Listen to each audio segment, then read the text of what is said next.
masalah tauhid ini kan masalah yang amat penting. Ya. Bagaimana strategi dan teknik orang tua sebagai ayah menanamkan tauhid itu kepada anak-anak?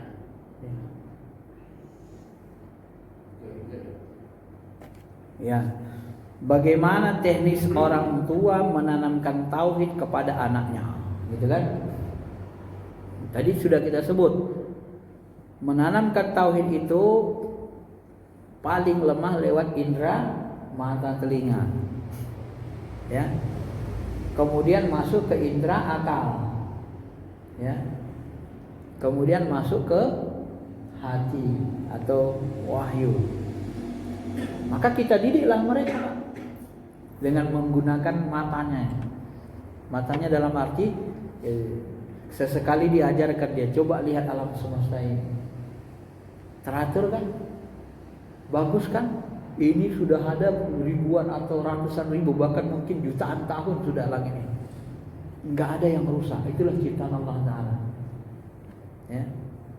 Lewat alam semesta ini, Pak. Mereka diajari bertuhan, mengenal Tuhan lewat alam semesta. Dibuka pikirannya, dibuka inderanya dulu. Ya. Coba perhatikan, kalau bahasa Tuhan dalam Quran, afara'aytum ma tumnun, afara'aytum ma tazra'un. Ya, apakah kamu tidak memperhatikan tanaman yang kamu tanam?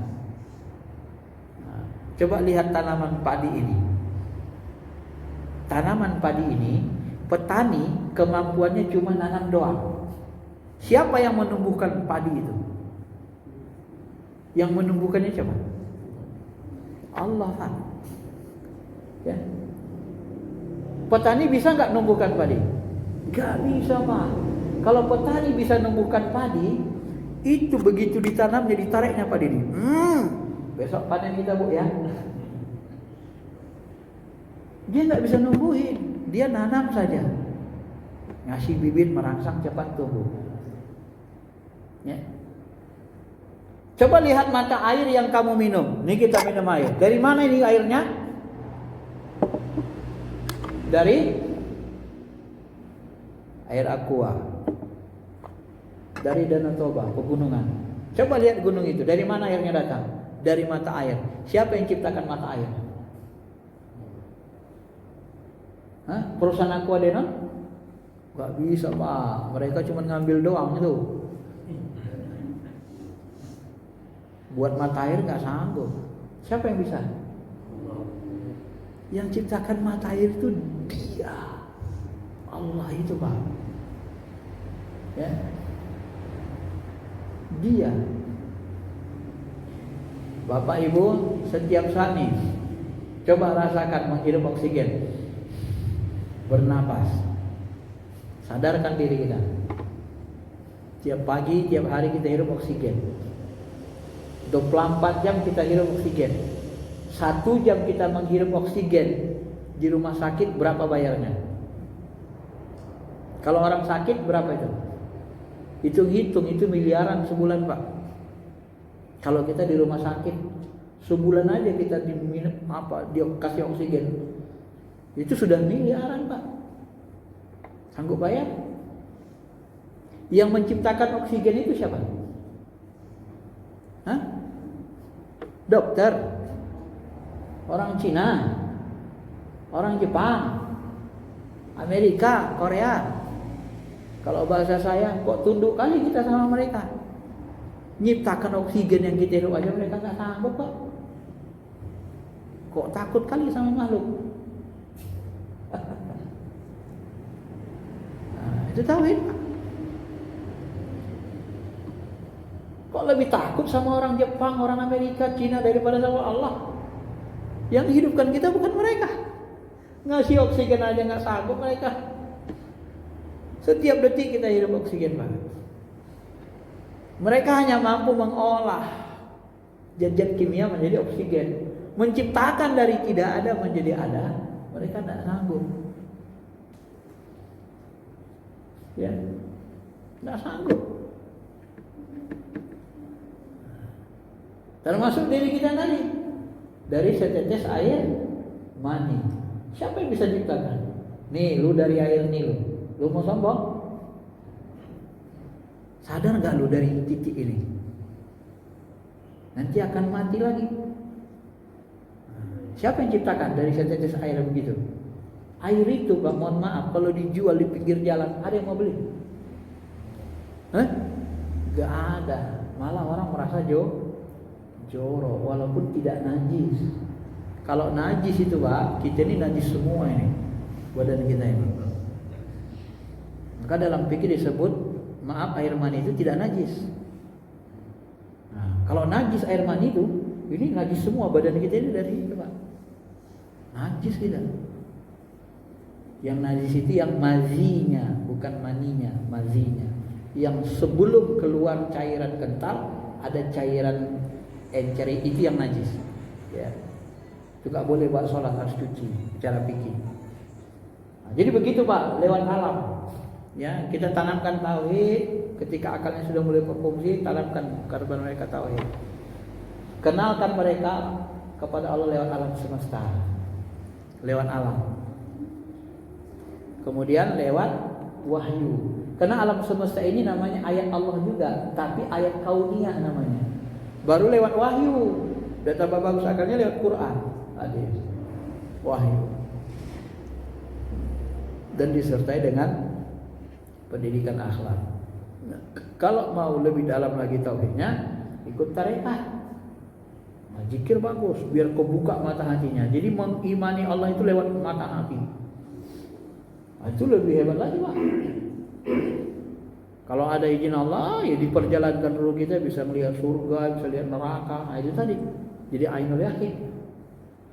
Nah, orang-orang yang sudah sampai ke sana tingkat wali, ya Bapak lihatlah kalau sudah wali Allah kan, hidupnya tenang aja, nggak ada takutnya kan, nggak takut miskin, nggak takut kaya.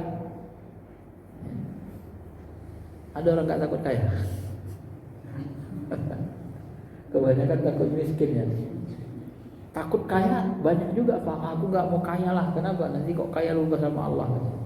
Tapi lebih banyak yang takut miskin daripada takut kaya. Nah, begitu, Pak. Jadi kalau yang saya pelajari, saya amati begitu, ya.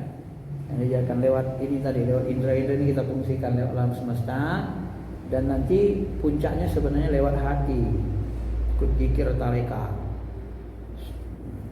Kalau sudah siap batin kita, jalanilah itu. Bersihkan hati. Semakin bersih hati kita ini, semakin yakin kita kepada Allah. Menyaksikan Allah itu sebenarnya lewat hati, rasa.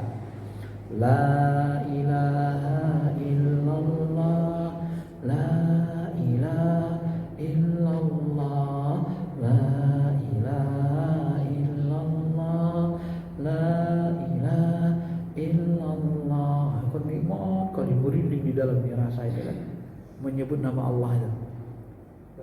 Betul gak ada Allah itu? Ada, Pak. Allah itu dia itu Allah. Ditunjuk pakai mata hati. Itu Allah bersama kita.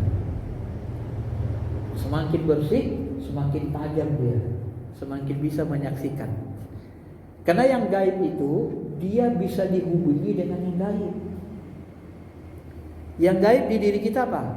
Ruh, rasa. Ruh dan rasa nyatu. Yang mengenal Allah itu apa? Ruh kita.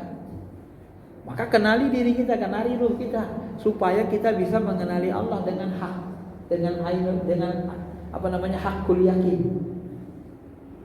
Karena yang mengenali Allah dengan hakul yakin itu cuma ruh, hati. Nah, itu sempurnanya di situ dia. Dengan hakul yakin, dengan ruh. Nah, ya.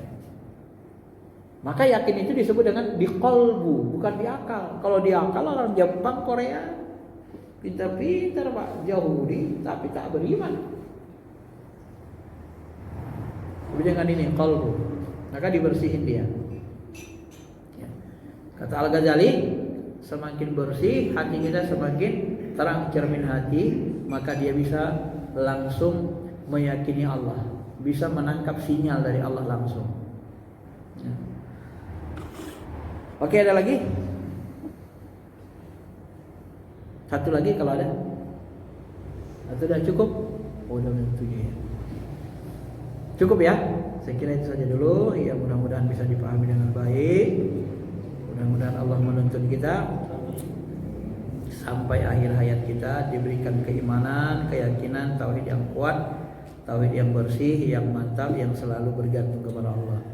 Ciri-ciri orang yang sudah kenal dengan Allah, tauhidnya sempurna, selalu dan senantiasa dia bergantung kepada Allah Subhanahu wa taala. Tidak mau dia bergantung kepada selain Allah. Itu ciri-cirinya orang yang sudah mengenal Allah. Nah, kalau sudah kenal dengan Allah, maka tidak ada lagi yang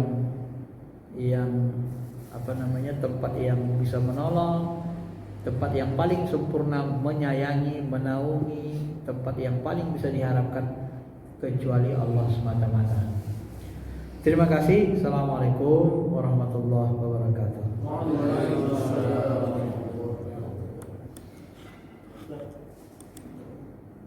Coba. Astagfirullahaladzim.